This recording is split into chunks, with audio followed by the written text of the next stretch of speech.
By 10 that night, Willa Cutler was sitting on the porch of the same man who had refused to feed her children.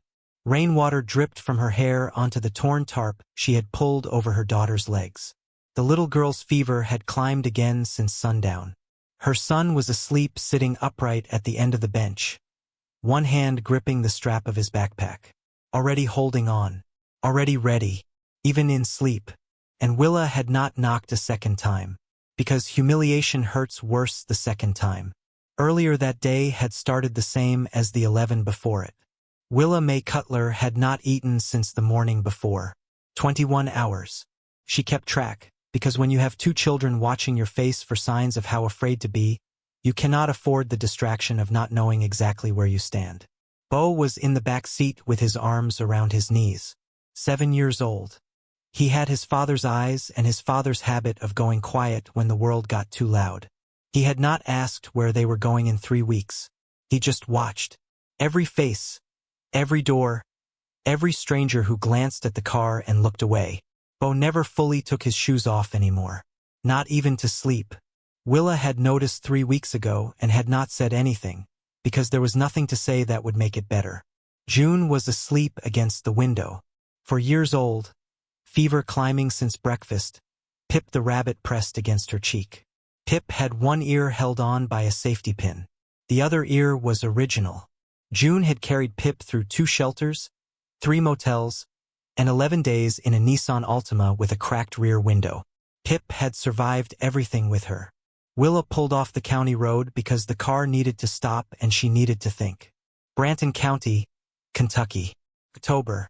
The trees on both sides of the road had gone the color of rust and the air smelled like wet soil and something burning somewhere far off. A farmhouse sat back from the road behind a low fence. Large property.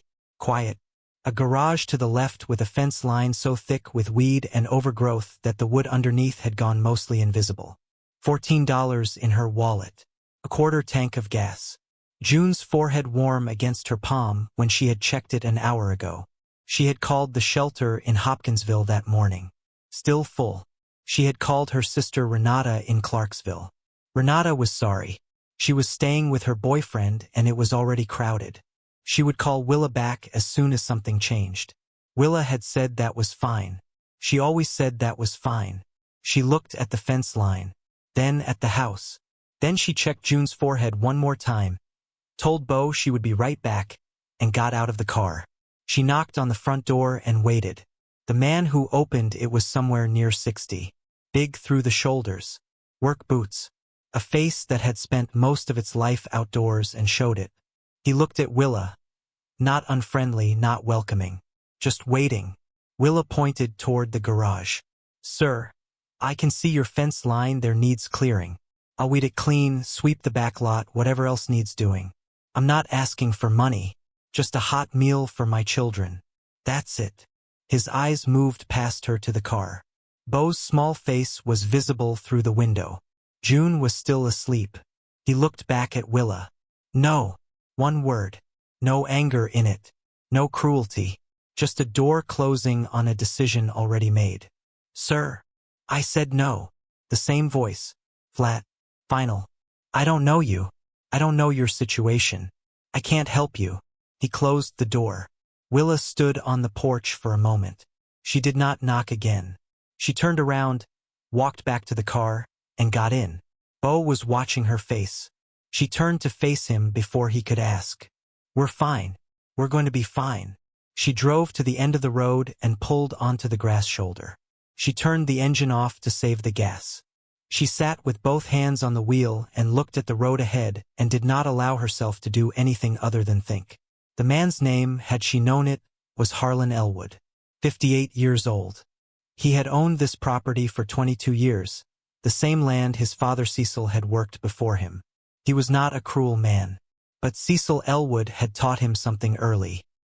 His father had trusted a man once, given him work and lodging, and that man had taken tools from the barn and disappeared one night without a word.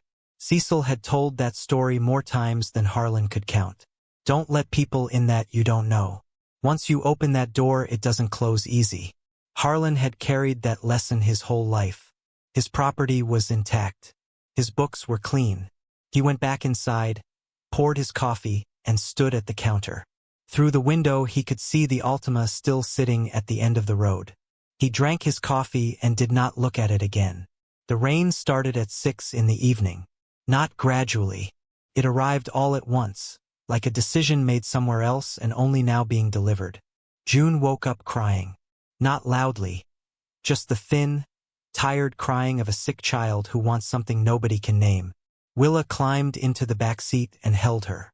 June pressed her face into Willa's neck and went quiet again with Pip between them. Bo sat on the other side, upright, watching the rain on the window. "Mama." Willa turned to look at him. "I know." She had stopped asking life to be fair a long time ago. She only asked it to leave the children alone.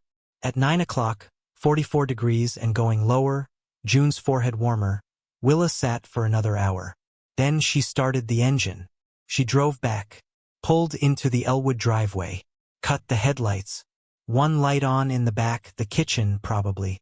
She had promised herself a long time ago that she would never accept something she had not earned. 31 years she had kept that promise. June stirred weakly against her shoulder. She got out of the car. She unbuckled June and lifted her, Pip and all. She looked at Bo. "Come on." He got out without a word. Both straps on the backpack. Back straight. They walked to the covered porch. Willa tried the door. Locked. She did not knock. Near the side fence, she found a torn piece of tarp folded against the wall. Left there by no one in particular, forgotten until now. Exactly what someone needed. She spread the tarp across the bench. She sat down and pulled both children against her. Bo on one side, June on the other, the tarp over their laps and up over their shoulders. June fell back to sleep quickly. Bo lasted a little longer. He sat with his eyes open, watching the rain come off the overhang. "Bo!" Willa kept her voice low.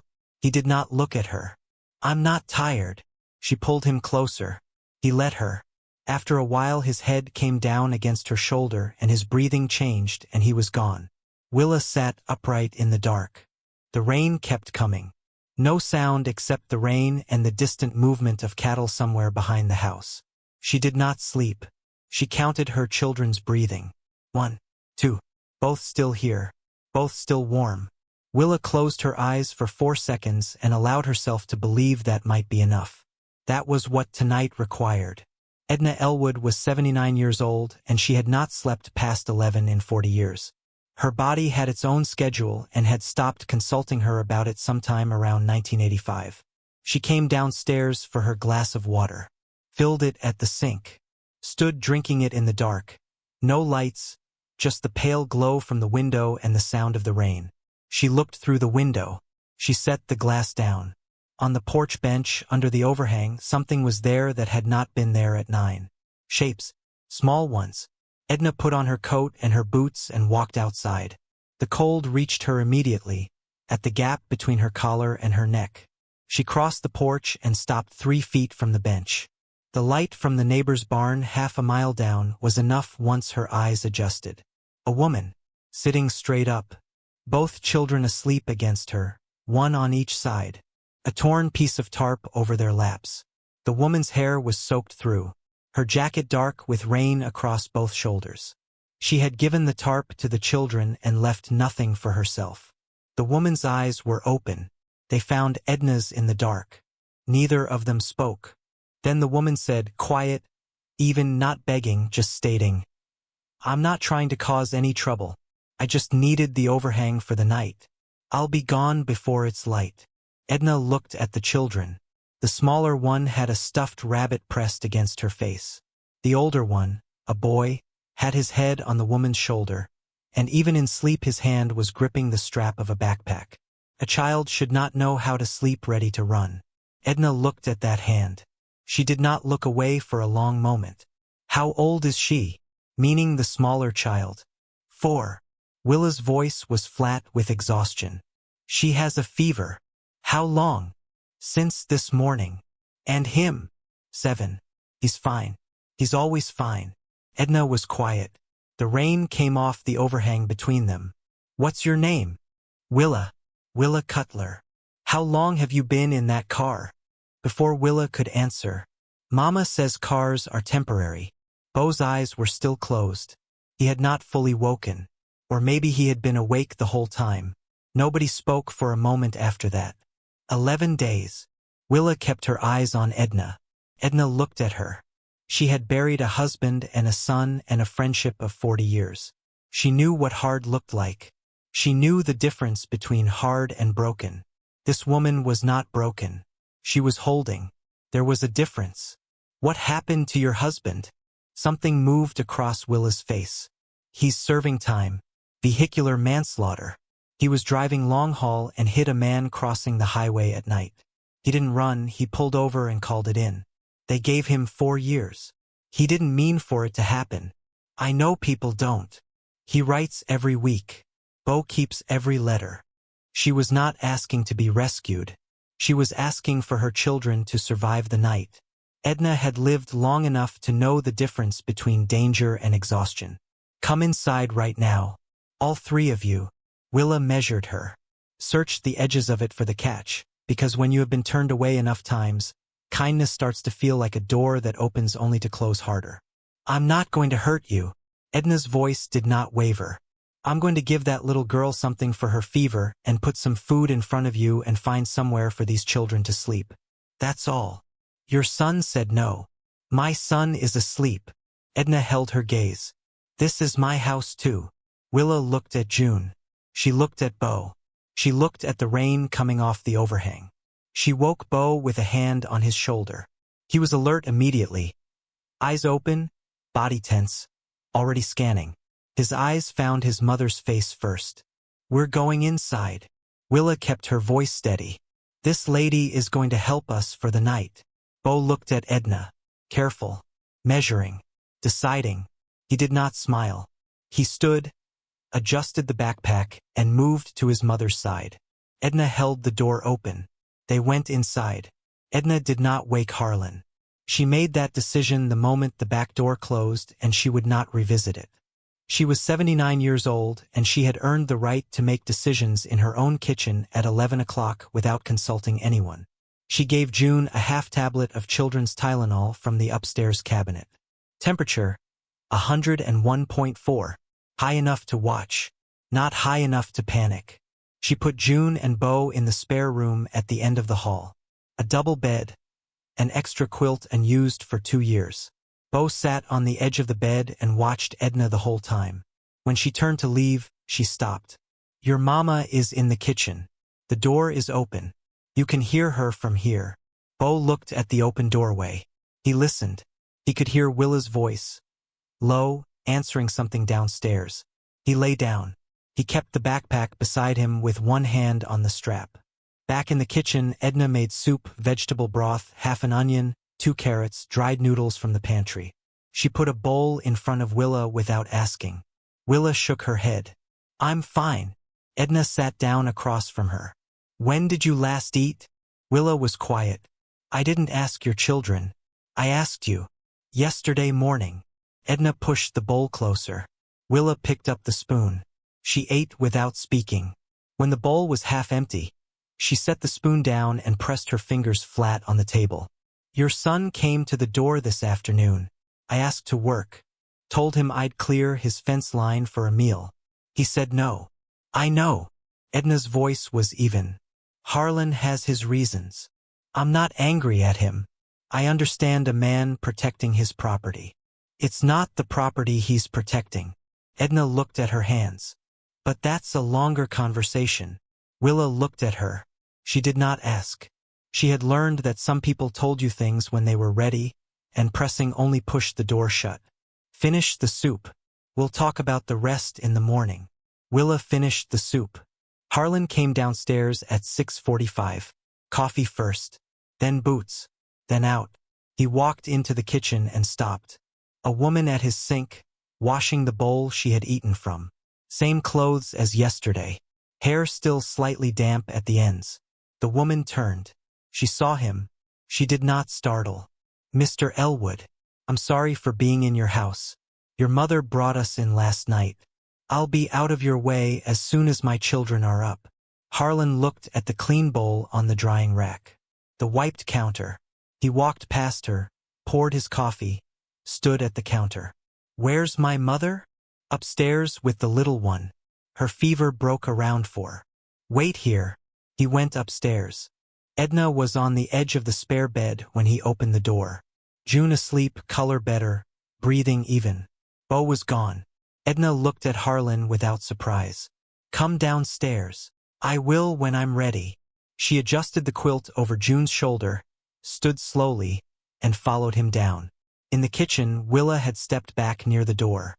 Harlan stood at the counter. Edna sat at the table. "Mama, you cannot do this." "I already did. You brought strangers into this house while I was sleeping. A woman and 2 children, one of them sick." "Yes, I did." "That's not the point."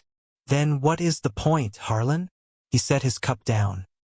He glanced at Willa briefly, not unkindly, but the look said this conversation was not about her, even though she was standing in it. Then back to his mother. "I turned her away yesterday for a reason. You went around me." Edna kept her hands flat on the table. "You turned her away, and then she came back in the rain at 10 o'clock at night and sat on our porch with a sick 4-year-old because she had nowhere else to go. She sat out there for an hour before I found her. She didn't knock again. She let that settle. She just sat there." Harlan said nothing. The words landed in the kitchen and stayed there. "Her daughter had a fever of 101, Edna continued. "The boy was 7 years old, asleep sitting up with his hand on a backpack. He sleeps like that because he is used to having to move fast. A 7-year-old child, hand on a bag, ready to go before anyone asks him to. You sit with that for a minute." Harlan looked at the table. "Her husband is in prison. Vehicular manslaughter. Truck driver. Hit a man on the highway at night. Pulled over and called it in himself. Didn't run. He has been writing to his children every week since the day he went in. That boy keeps every letter." She folded her hands. "She has $14. 11 days in that car." The kitchen was very quiet. Edna's voice went slower, more deliberate. "I know what your father told you. I know the story about the man who took the tools from the barn. Cecil told that story so many times it became the only story." She stopped. "But Harlan." He looked at her. She had been carrying this for 17 years. "There is another story. One he never told you because you were 11 years old and asleep upstairs, and he didn't think you needed to hear it yet. And then he died before he got the chance." Harlan did not move. The winter of 1987. January. Cold the way January gets here when it means it. A young man and his pregnant wife knocked on this door. Nothing to their name. She was 7 months along, and he had lost his job 3 weeks before, and they had been moving from place to place ever since. She looked at her hands. Cecil let them in, fed them, put them in that same spare room. Let them stay 3 weeks until the man found work and they could move forward. He gave them $50 when they left. Told them to pay it forward someday. The kitchen held that. Harlan was very still. "The lesson you have been carrying your whole life," Edna continued. "Protect what's yours. Don't let people in. Don't get involved. That was never your father's lesson. You built that from one story and left out the one that came before it." She looked at him directly. "Cecil Elwood let people in, Harlan. He was careful and wise, and sometimes it cost him, and he let people in anyway, because he believed that was what a man was supposed to do." Willa had not moved from the door. She was looking at the floor. Harlan looked at his mother for a long moment. Then he picked up his coffee, walked to the back door, and went outside. He went to the garage. He stood there with his cold coffee and looked at nothing in particular. The rain had stopped sometime before dawn. The ground was still wet, the air still carrying that particular cold that follows a night of hard rain. Then he opened the side door to the fence line. He stopped. The weeds were gone. Every inch cleared. The wood underneath visible for the first time in months. Slightly weathered but solid. Corner post to gate. Pulled clean, stacked to the side. Harlan felt something cold move through him. She had done the work anyway, after he shut the door in her face. Before anyone was awake. In the gray hour before the house stirred. Not loudly, not bitterly, quietly, as though dignity was the only thing she still owned and she was not about to let anyone take that from her too. He stood there for a long time. He found her in the kitchen an hour later. June was awake, tired but fever-free, sitting on Edna's lap with Pip. Bo was near the window eating toast. Harlan stopped in the doorway. The fence line. I know you didn't ask for it. Willa kept her voice level. I did it because it needed doing. He was silent for a moment. There's a cottage at the back of the property. End of the lane past the second gate. Empty 2 years. The heat runs and the water's on. He reached into his jacket and set a key on the counter. 90 days. Rent-free. After that we talk about what comes next. Willa looked at the key, then at Harlan. He had not softened, exactly. He was not a man who softened easily and was not about to become one overnight. But something had shifted in him between the kitchen and that cleared fence line, and it had changed the way he was standing. I don't take things I haven't earned. You earned it. This morning. Harlan leaned against the counter, looking at the table rather than at her. I know a man in Muhlenberg County. Runs a freight company. Mid-size, regional routes. Good man. He paused. When your husband gets out, he's going to need work. Not charity work. Something a new employer can hold in their hand and respect. Now he looked at her. Truck driving is what he knows. I can make a call. Can't promise anything. But I can make the call. Willa was very still. That's separate from the cottage. Just a phone call. No strings. Why? Her voice was careful. Harlan picked up his coffee. Because my father would have made the call. And he walked back outside. 3 days into the cottage stay, a neighbor came to the front door. His name was Corbin Dale. 60s, rangy, farmed 2 properties east for 30 years and operated under the assumption that long residency gave him the right to say what he thought. He had seen the car, seen the children in the yard, heard something from someone down the road. Willa was inside the main house returning a pot Edna had lent her. The back door was open. She heard the front door open, heard Harlan's voice, and stopped in the hallway without deciding to. Corbin's voice carried. Not hostile. Something worse than hostile. Concerned. I'm just saying, Harlan, you don't know these people. A woman with kids and a husband in prison, that's a situation. That's not your situation to take on. Harlan said something low that Willa couldn't fully catch. I'm not saying she's a bad person. I'm saying you don't know. And once people know where to come, they keep coming. Your daddy learned that the hard way. You said so yourself. Then Harlan's voice, careful, measured. Not the voice of a man pushing back. The voice of a man not yet fully certain of his own decision. Willa set the pot down on the hallway table. She walked back to the cottage. She did not close any doors loudly. She simply went inside, went to the bedroom, and began folding. The children's clothes first. Then her own. Each item flat and precise. Not out of habit, but out of the discipline of a woman who had spent years making small spaces feel orderly because order was the only thing she could control.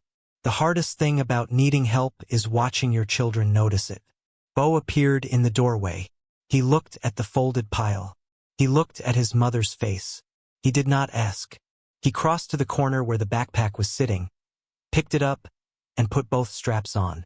Willa's hands stopped on the shirt she was folding. She looked at her son.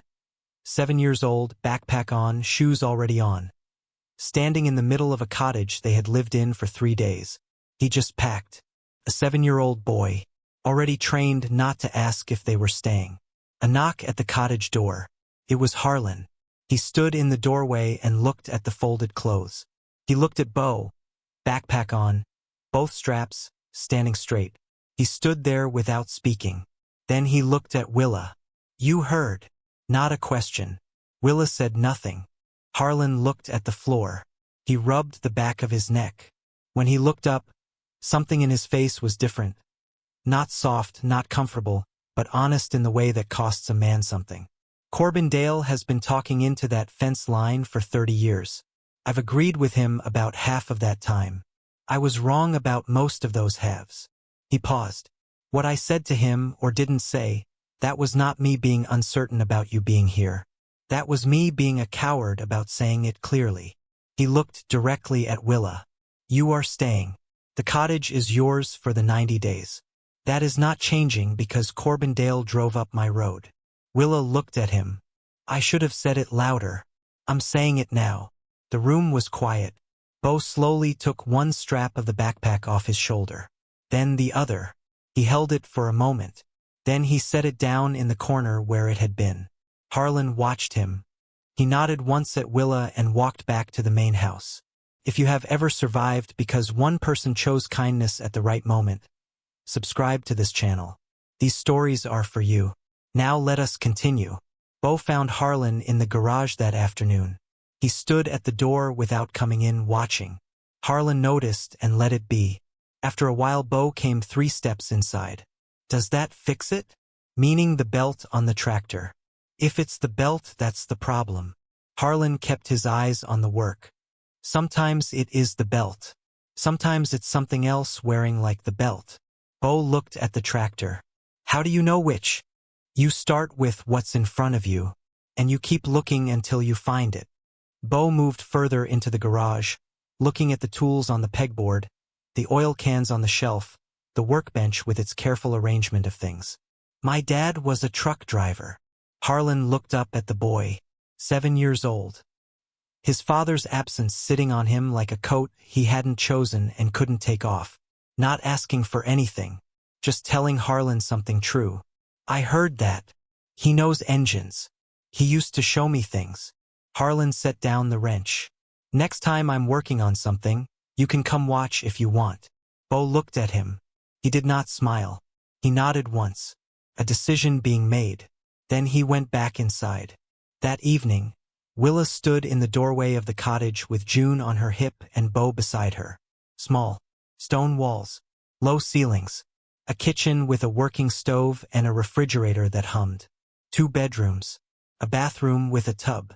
A window in the front room looking out over the back field. June reached out and touched the doorframe. House. 1 word. Said the way you say something when the word and the thing finally come together for the first time. Bo walked in slowly. He pressed his palm flat against the bedroom wall. Feeling the plaster, the solidity underneath. He stood like that for a moment. He turned to his mother. Is this ours? Willa could not speak. Her jaw moved without sound. She nodded. Bo turned back to the wall. He looked at the room, the closet, the window.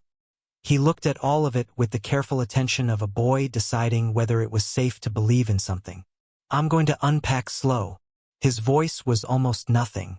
So it feels longer. Willa turned away fast. Too fast. Because something inside her had broken open in the middle of that small room, and she did not want him to see it on her face. 11 days in a car. 44-degree rain. $14. A fever. A closed door. And somehow this was the moment that nearly destroyed her. Not the hunger. Not the cold. Her son trying to make belonging last longer. Behind her, June had already walked to the window to look at the field. Bo stepped closer. He reached out and touched the back of her arm with one hand. Small fingers. A light touch. Mama, did I say something bad? Willa shook her head so fast it hurt. No, baby. Her voice was almost nothing. You said something I was trying not to feel. The weeks that followed were not easy. They were better, and better is not the same as easy. In her 6th week at the hospital laundry service in Hopkinsville, Willa's supervisor pulled her aside after a shift. Attendance. She had left early twice. Once when June's fever came back. Once when the school called about Bo. The supervisor was not unkind.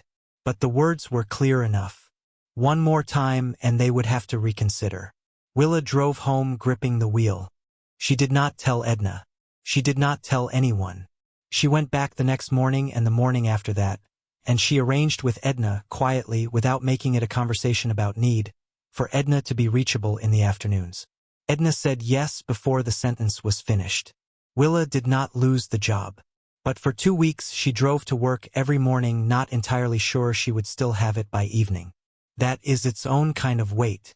The kind that does not show on the outside. Around week 7 she started doing the math at night. 90 days. Harlan had said 90 days, and after that they would talk about what comes next. She had not asked what that meant. She had been afraid to. Talk was not a guarantee. She had heard talk before, had held it in her hands like water and felt it run through before she could use it for anything. She had $51 saved. The job was steady now, but steady was not fast. First and last month's rent anywhere decent in Branton County was more than she had. More than she would have by day 90. One night, close to week 8, she got up and sat at the kitchen table in the dark. She did not turn the light on. She just sat there with her hands flat on the table and counted what she had against what she needed. She was still sitting there when Bo appeared in the doorway. He stood there for a moment. He looked at her at the dark table. He did not ask why she was up because he already knew. The same way she never asked about the shoes and the backpack. Some things between a mother and her oldest child do not need to be said to be understood. He crossed the kitchen and sat down across from her. Neither of them spoke. The refrigerator hummed. Outside, something moved in the field. A deer probably, or the wind through the fence line. After a while, "Is it the 90 days? Willa looked at him. "I heard you counting the other night." He kept his eyes on the table. "When you thought I was asleep." She exhaled slowly. "I'm working on it." Bo put his hands flat on the table the same way she had hers. Mr. Elwood fixed the fence even when it wasn't broken. He did not look up. "He's not going to make us leave." Willa looked at her son. "You don't know that." "I know it." Bo looked up at her then. Steady, certain, the kind of certain that only comes from watching closely for a very long time. "I know it." She reached across the table and covered his hands with hers. They sat there until the kitchen got light. 2 days later Harlan came to the cottage door and told Willa the 90-day arrangement was finished. Her stomach dropped. He stopped her before she could speak. "What I mean is, I should not have put a number on it in the first place. Stay until you are ready to go. That is the arrangement now." He handed her a piece of paper. A number, the name of a housing program Edna had found. A contact at the county office who could help with first and last month's deposit when the time came.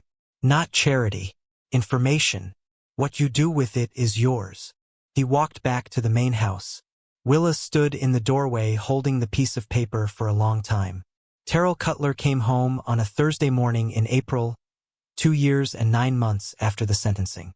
He had been granted early release. Good behavior, clean record before the accident.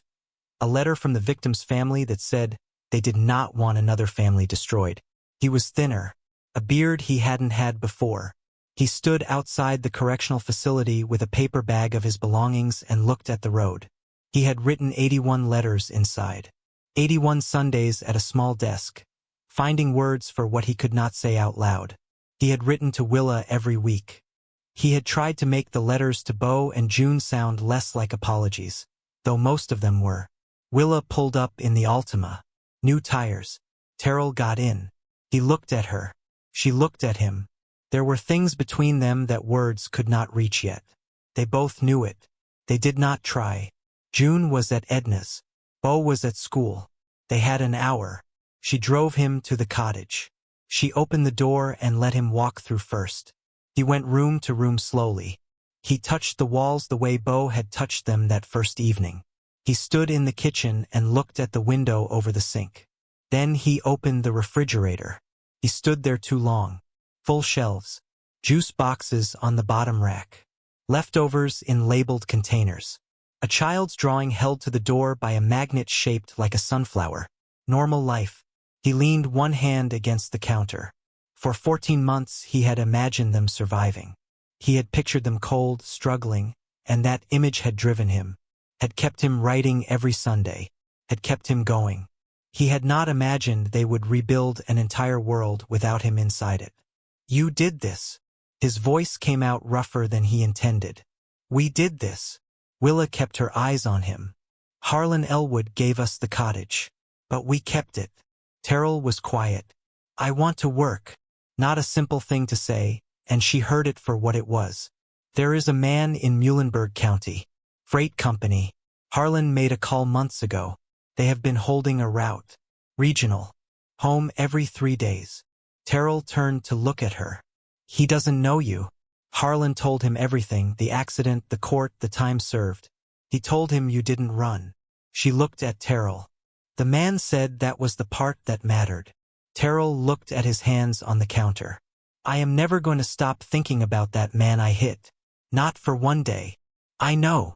That does not go away. No, it does not. He nodded. He straightened up. Not fixed. Not restored. Just honest now in a way he had not been before. The following Sunday, Willa brought the children to the Elwood property. Warm enough that the kitchen window was open, the smell of whatever Edna was cooking moving through the property ahead of them. Terrell came too. He and Harlan shook hands on the porch. Neither said much. Harlan showed him the garage. Terrell looked at the tools, at home with them and distant from them at the same time. Bo was already at the workbench, waiting. June found Edna in the kitchen and climbed onto the chair she had decided, months ago, was her chair. She put Pip on the table facing her. She reached into her pocket and produced a dandelion. Stem slightly crushed from being held too tightly, and held it out with both hands. For you, Grandma Edna. Edna took it. She held it in both hands and looked at it for a long time. Thank you, sweetheart. Her voice came out smaller than she intended. She got up and put the dandelion in a small glass of water on the windowsill where it would get the light. After dinner, Willa and Harlan sat on the porch. Terrell still in the garage with Bo June asleep in the living room with Pip and Edna's reading quilt. The evening cool and still. They said almost nothing. That was fine.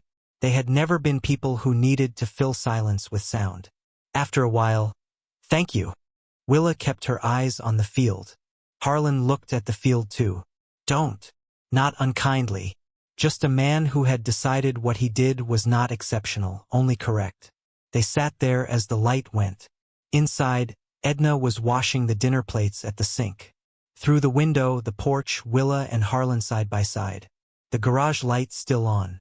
Bo's small silhouette in the doorway, watching Terrell work and learning something about engines.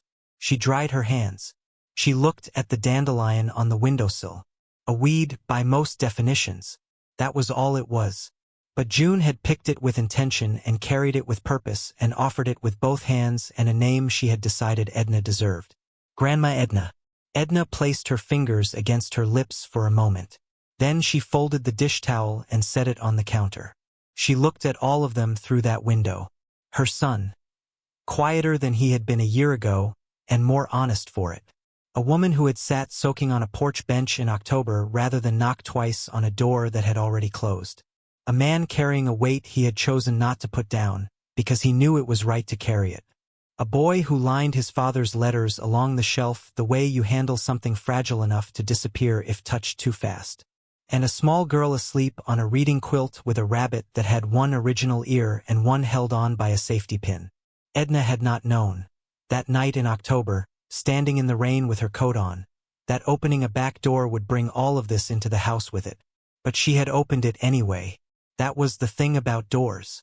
You did not always know what was standing on the other side. You only knew whether you were the kind of person who opened them.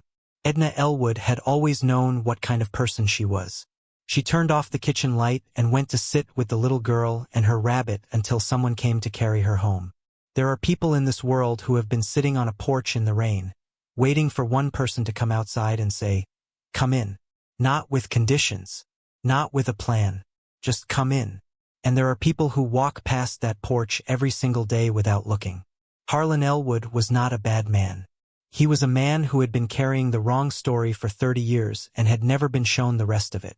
When Edna showed him the rest, he went to the garage and thought about it. And then he put a key on the counter. That is not a miracle. That is just a man becoming a little more honest than he was the day before. Willa Cutler did not need a billionaire. She needed one overhang in the rain. One old woman who could not sleep past 11. One door that opened before she had to knock again. And Terrell did not need the world to forgive him. He needed one person to look at the whole of him, not only the worst night of his life, and decide he was worth a phone call. Sometimes mercy is not a miracle. Sometimes it is just a door unlocked at the right hour. Bo still keeps the letters in the backpack. All 81 of them. And June still has Pip. One ear original. One held on by a safety pin. Some things you carry because they are precious. Some things you carry because they remind you of the time when everything that mattered had to fit inside what you could hold. Subscribe to this channel so you never miss a story. Tell me where you're watching from. And who was the Edna in your life?